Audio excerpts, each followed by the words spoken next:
Ladies and gentlemen, who is ready to see mom and dad? It is Parents Weekend down at Ohio University, and the whole family will be flocking to Peter to get to check out those Bobcats, Ethan. Yeah, it'll be a special time here on campus. Maybe make your parents take you out to eat. I know I would. Coming up next, Ohio Sports Zone, football, all the other MAC sports coverage you need.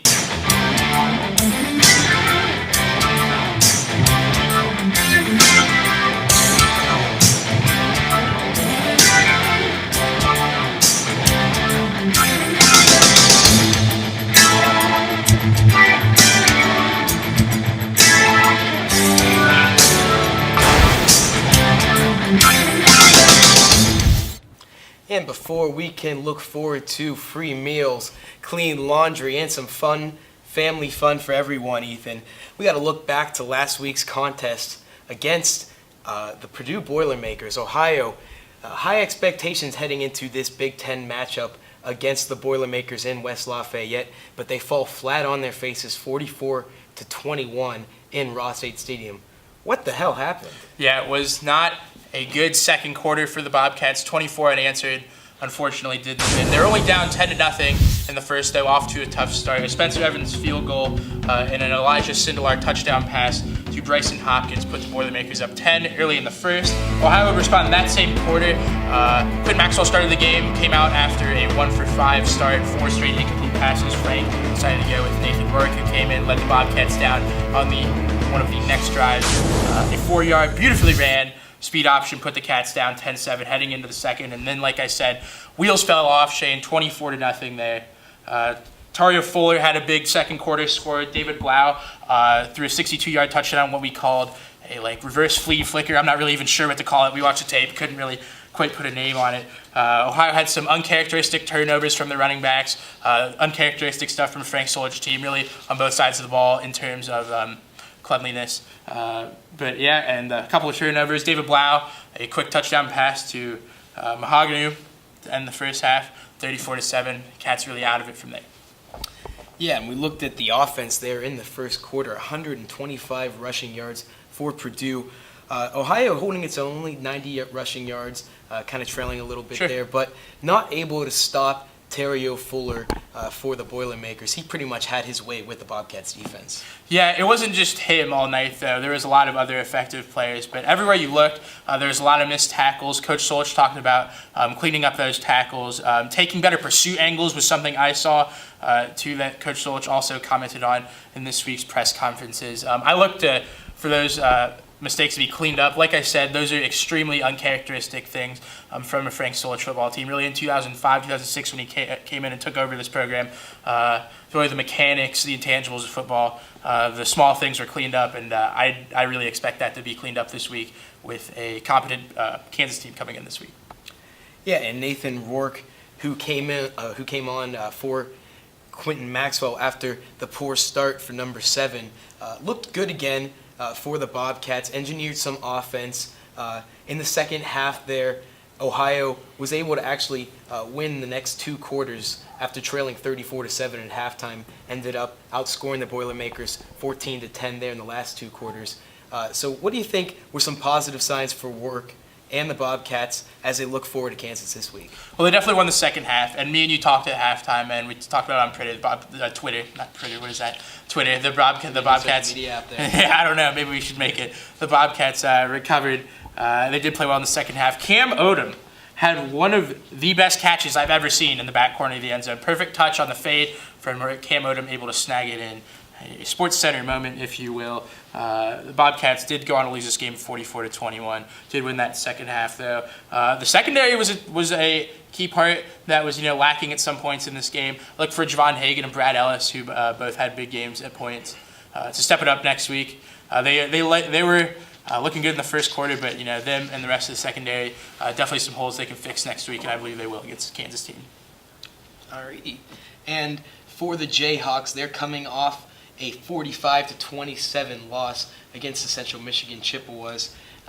What did you see last week that leads you to believe that this will either be an easy contest for the Bobcats or a difficult matchup?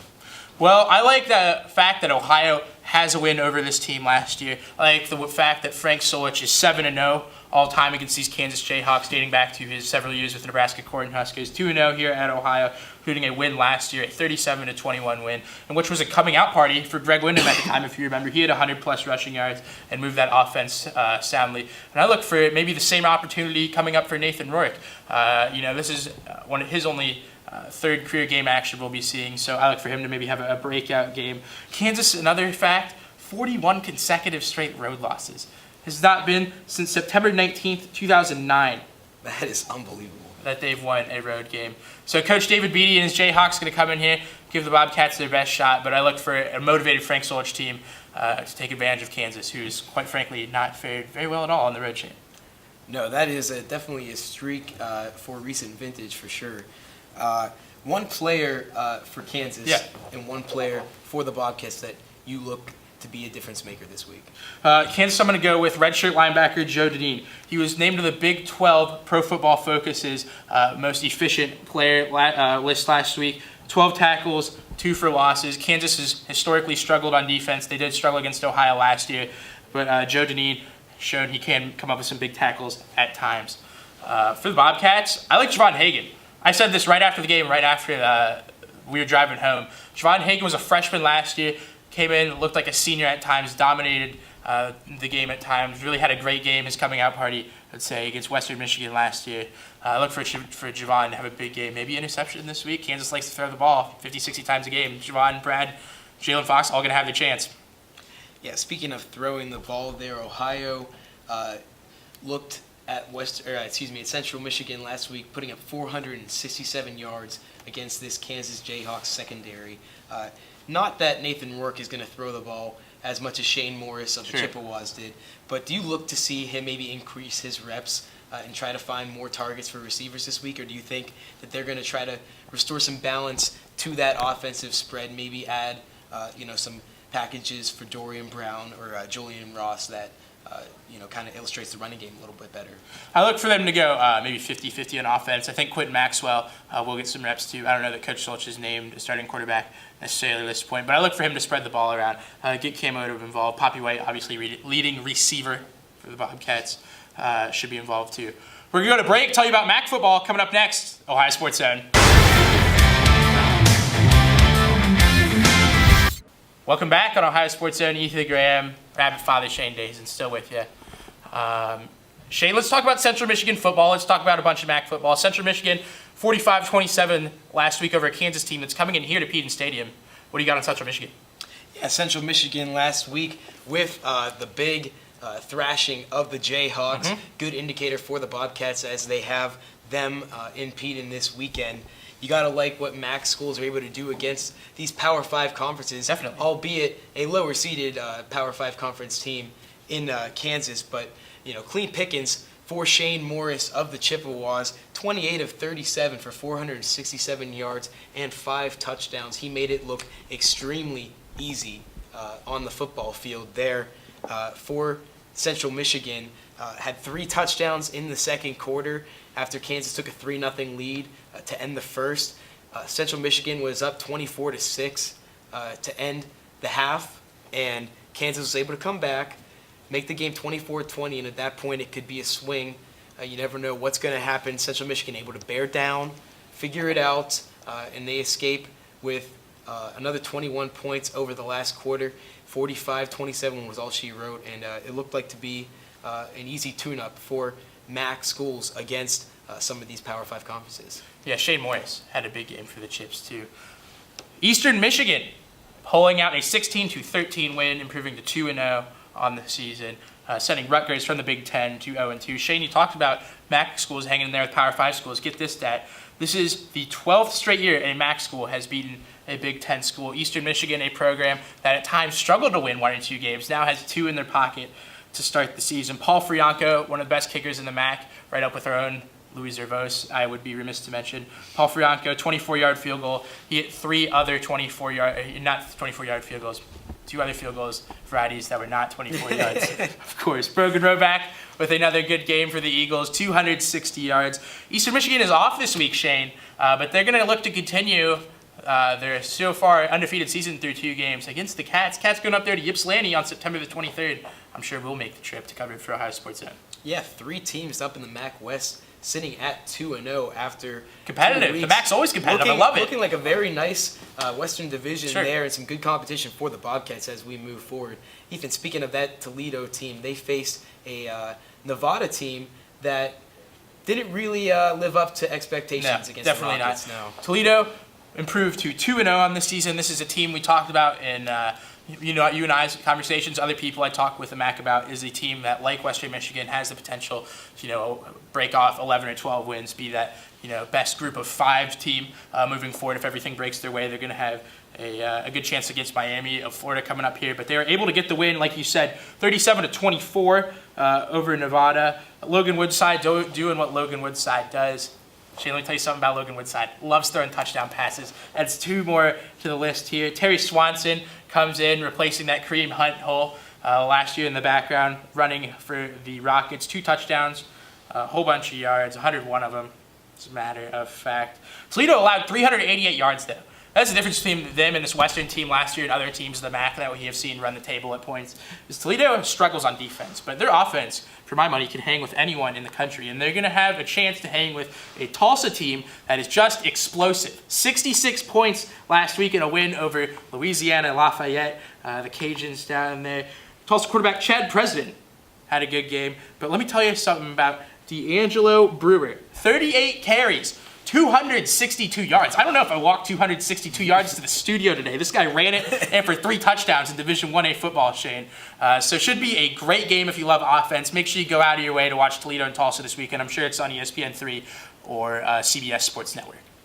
Yeah, and looking to Ohio's competition in the MAC East, if you want to break down a couple matchups that you're intrigued with in our own division this weekend, and who you might think comes out top in those matchups. I like Ohio's matchup right here at home. I think this is probably the most interesting game in the MAC so far this season. I mean, in terms of, a MAC team versus, a powerful team. But there's a number of matchups. Central Michigan's going to Syracuse, I believe. Mm-hmm. They're in the West. Like you said, the MAC West has those 3 undefeated teams. I like them, to have an interesting game this week. Another chance against, another school like Kansas, not as powerful. But it is a Power 5 school. Would be a good school to stash away in the bank maybe later in the year for your resume. Central Michigan get into a better bowl game. I also like Miami this week. Always a school Ohio has to keep an eye on. Mm-hmm. And for this past week, out of all those guys that you mentioned in many of their respective games, who would you pin as your own personal MAC player of the week for week 2?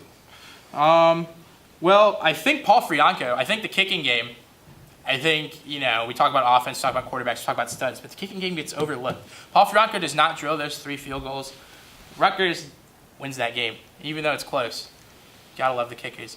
Coming up next on Ohio Sports Zone, we got some women's soccer, some volleyball, the Ohio University variety coming up.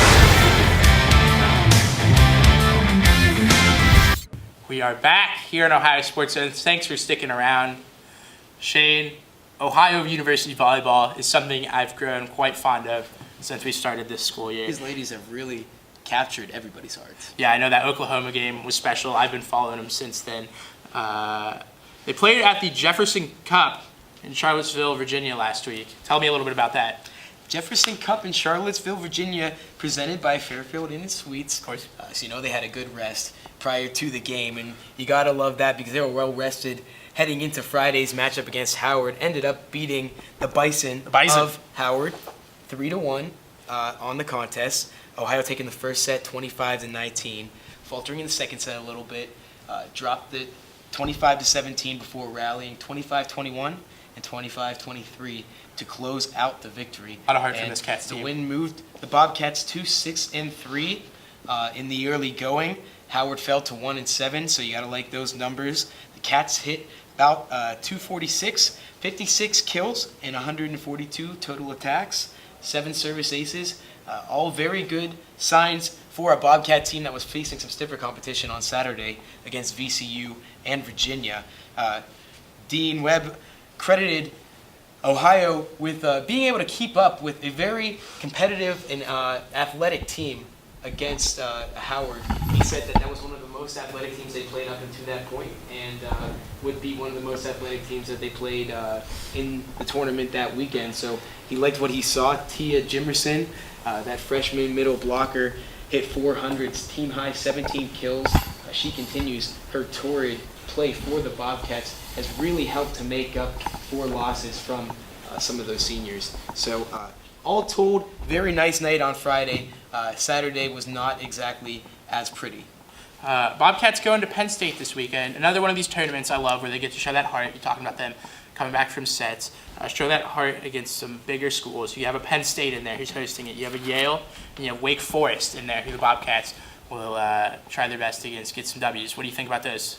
Yeah, Penn State, always a very intimidating opponent, especially if you're a fan of women volleyball. You know that this team is a perennial contender, always up there with the elite of the country. So that is quite a daunting task for the Bobcats. They get a couple primers heading into that tough set against the Nittany Lions. Wake Forest is a team that Ohio is a perfect 3-0 all-time against. So those fortunes look to be in Ohio's favor. Wake Forest 7-2 in the early going, a little bit better than the Bobcats record-wise, although that doesn't necessarily translate into a victory on the court. Same goes for Yale. They're 4-2. Technically, percentage points put them ahead against the Bobcats, but Ohio's wealth of games really speaks for itself. Webb. You don't want to say Pete Weber. Pete Weber. Beautiful guy.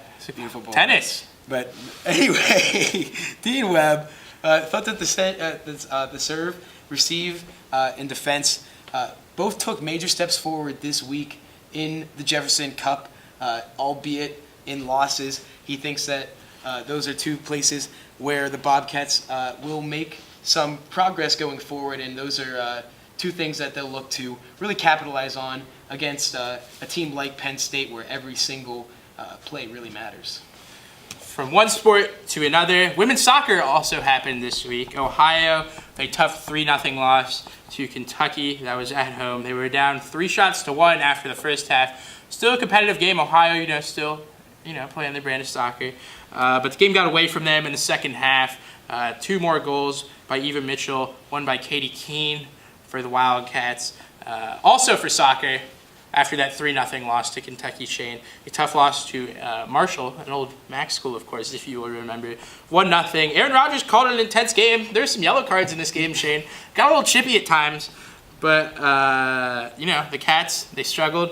Celeste Fushimi-Carnes had a great chance to score on a header in the 78th minute for the Bobcats. Unfortunately, they could not pull it out. They're playing Dayton this weekend. Dayton is a school who they played very well against last year. Let's see what happens. Let's watch some volleyball. Let's watch some soccer this weekend. Get behind these sports teams, folks. Get behind these sports teams. Get your parents. Get in front of ESPN3. Why not? Cut up next, Ohio Sports Zone. Were you wondering about MAC football weather? We got that too. We're back here on Ohio Sports Zone. Ethan Graham and Shane Dazen. Shane, we have some MAC football weather, I understand. Blake Hardesty, what do you got for us?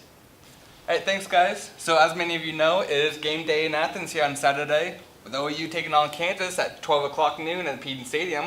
So make sure you come on down to the town and cheer on your Bobcats to victory. If you go out to the tailgates in the morning, it's going to be a little chilly with the temperatures right around the upper 60s.